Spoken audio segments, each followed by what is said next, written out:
नमस्कार बच्चों, कैसे हैं आप सब। उम्मीद करता हूं कि आप सब अच्छे होंगे, स्वस्थ होंगे और अपनी पढ़ाई को वर्कशीट के माध्यम से एंजॉय कर रहे होंगे। तो चलिए शुरू करते हैं आज की वर्कशीट। और आज की वर्कशीट है क्लास 9 के साइंस सब्जेक्ट की वर्कशीट नंबर 11। लेकिन वर्कशीट शुरू करने से पहले आपको याद दिला दूं कि आपने अभी तक अगर हमारे चैनल को सब्सक्राइब नहीं किया है तो सबसे पहले चैनल को सब्सक्राइब कर लीजिए और उसके बाद बेल आइकन का बटन भी दबा लीजिए ताकि सारे वीडियो के नोटिफिकेशंस आप तक पहुंचते रहें।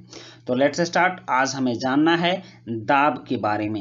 आप जानते हैं कि दाब भौतिक शास्त्र में बहुत ही इंपॉर्टेंट टॉपिक होता है, तो इसको हम समझते हैं कि दाब क्या होता है। इसको साइंटिफिक तरीके से हमें जानने की आवश्यकता है।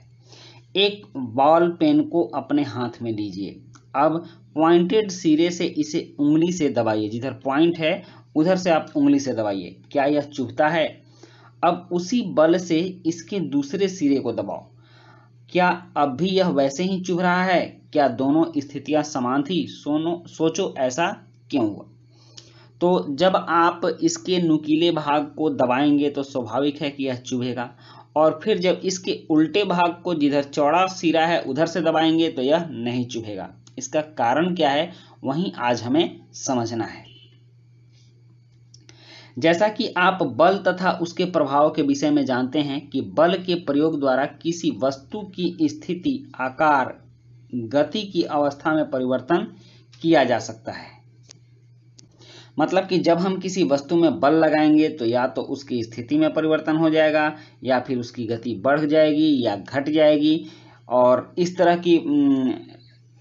तरह का परिवर्तन उसमें होगा। परंतु बल का प्रभाव इस पर भी निर्भर करता है कि वह कितने क्षेत्रफल पर लग रहा है। मतलब कि बल का प्रभाव क्षेत्रफल के अनुसार भी निर्भर करता है। अगर बल का प्रभाव कम क्षेत्रफल पर लग रहा है तो वह ज़्यादा काम करेगा, ज़्यादा महसूस होगा, और उतना ही बल अगर हम ज़्यादा क्षेत्रफल पर लगा रहे हैं तो बल का अनुभव हमें कम प्रतीत होगा। मतलब कि बल का प्रभाव क्षेत्रफल छोटा होने और बड़ा होने पर निर्भर करता है। जब बल किसी सतह पर लंबवत लगता है तो उसे प्रणोद कहते हैं। प्रणोद का मतलब दाब कहते हैं। जब बल की दिशा ऐसी हो, लंबवत लगे, तो उस बल को हम लोग क्या कहते हैं? दाब कहते हैं, या उसको प्रणोद कहते हैं। यही कारण है कि जो हम लोग ईंधन यूज करते हैं रॉकेट में, और रॉकेट किधर जाता है? ऊपर जाता है, तो उसको हम लोग क्या कहते हैं? उसको प्रणोदक कहते हैं। मतलब कि वह उसको लंबवत ऊपर की ओर ठेलता है, तो उस बल को प्रणोदक कहते हैं। तो दाब का मतलब क्या हुआ? प्रणोद। प्रणोद का प्रभाव बल की मात्रा के अतिरिक्त क्षेत्रफल पर भी निर्भर होता है। मतलब कि यह कितने क्षेत्रफल पर लग रहा है इस पर भी निर्भर होता है। इसे एक अन्य भौतिक राशि दाब द्वारा दर्शाया जाता है। मतलब प्रणोद को एक भौतिक राशि दाब के द्वारा दर्शाया जाता है। एकांक क्षेत्रफल पर लगने वाला प्रणोद दाब कहलाता है। जब किसी एक क्षेत्रफल पर, किसी खास क्षेत्रफल पर ये बल लगता है तो उसको हम लोग दाब कहते हैं, दबाव कहते हैं। सिंपल बोलचाल की भाषा में उसको दबाव कहते हैं। तो दाब का मात्रक पास्कल होता है, जिसको कि हम लोग पी से सूचित करते हैं। और इसका जो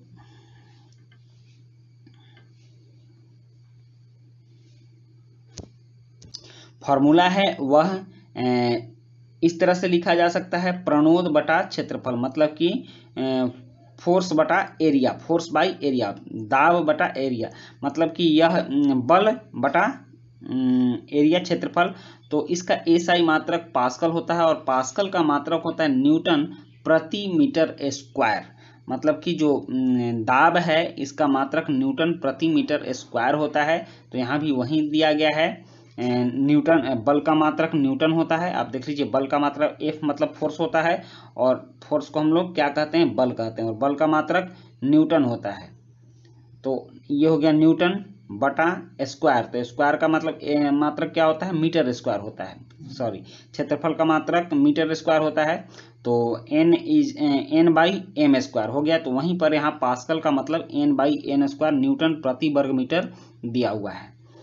अब दाब को कम अथवा ज्यादा उसके लगने वाले क्षेत्रफल को घटाकर या बढ़ाकर किया जा सकता है। अगर दाब किसी चौड़े क्षेत्रफल पर लग रहा है तो यह कम होगा, और दाब किसी पतले और संकीर्ण क्षेत्रफल पर लग रहा है तो यह दाब ज़्यादा होगा। तो इस तरह से हम किसी वस्तु पर लगने वाले दाब को उसके क्षेत्रफल को घटाकर या बढ़ाकर कम या ज़्यादा कर सकते हैं। अब इसी चीज़ को हमें समझना है कि प्रणोद बल के प्रभावी क्षेत्रफल को कम करके दाब को बढ़ाने के उपयोग, मतलब कि जो प्रणोद बल लगता है उसके प्रभावी क्षेत्रफल को अगर हम लोग कम कर देंगे तो दाब बढ़ जाएगा। तो उसको कम कैसे करते हैं कि एक चाकू से सब्जियां उसके तीक्ष्ण सिरे से सुगमता से काटी जा सकती है। तो उसमें क्या करते हैं कि उसका जो दाब लगने वाला जो क्षेत्रफल है उसको हम लोग कम कर देते हैं, तो उस पर दाब ज़्यादा लगता है। और एक कील को दीवार में उसके नुकीले सिरे से लगाया जा सकता है। इसमें भी इसके क्षेत्रफल को, सिरा नुकीला बनाने का मतलब क्या होता है कि उसके क्षेत्रफल को कम करना। तो जब क्षेत्रफल कम हो जाता है तो उस पर दाब ज़्यादा लगता है। और एक सिलाई मशीन की सुई के नुकीले सिरे से सिलाई की जाती है। यहाँ देखिए, यहाँ नुकीले सिरे से सिलाई की जाती है और यहाँ इतना चौड़ा है।